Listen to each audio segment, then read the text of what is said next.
கண்டிப்பா 2 வாரத்துக்கு ஒரு டைம் இல்ல மாசத்துக்கு ஒரு டைம் தான் நீங்க ரசம் சாப்பிடுவீங்கன்னு தெரியுங்க. தயவு செஞ்சு அப்படி சாப்பிடாதீங்க. வாரத்துல 2 டைம் எப்படியாவது ரசம் சாப்பிட்ருங்க. அப்பதாங்க டைஜஷன் ப்ராப்ளம்லாம் வராது. நான் எப்படி ஈஸியா செய்றதுன்னு உங்களுக்கு இந்த வீடியோல சொல்லித் தரேன். கண்டிப்பா நோட் பண்ணி வச்சுட்டு செஞ்சு பார்த்துட்டு எப்படி இருக்குன்னு சொல்லுங்க.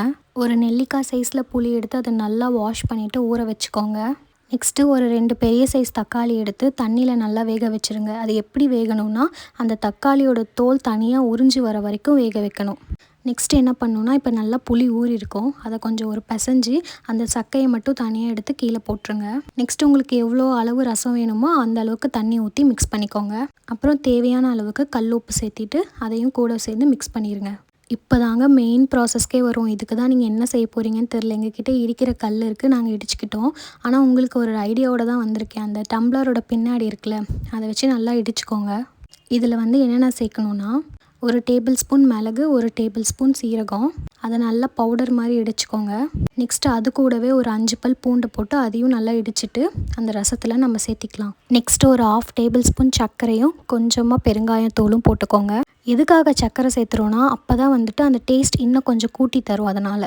நெக்ஸ்ட்டு வேக வச்ச தக்காளி இப்படி தாங்க இருக்கும், தோல் தனியாக வந்துடும். நீங்கள் வந்து அதெல்லாம் நல்லா புழிஞ்சிட்டு அந்த சக்கையை மட்டும் எடுத்து கீழே போட்டுட்டு அந்த ரசத்தில் இதையும் ஆட் பண்ணிவிட்டு ஒரு மிக்ஸ் பண்ணிவிடுங்க. அப்புறம் உப்பு கரெக்டாக இருக்கான்னு டேஸ்ட் பார்த்துருங்க. அம்மா எனக்கு கொஞ்சம் கொடுத்தாங்க, கரெக்டாக தான் இருந்துச்சு. எனக்கு தெரிஞ்சு இந்த மாதிரி ரசம் யாரும் பண்ணதில்லைன்னு நினைக்கிறேன். அப்படி பண்ணியிருந்தால் கமெண்டில் சொல்லுங்கள்.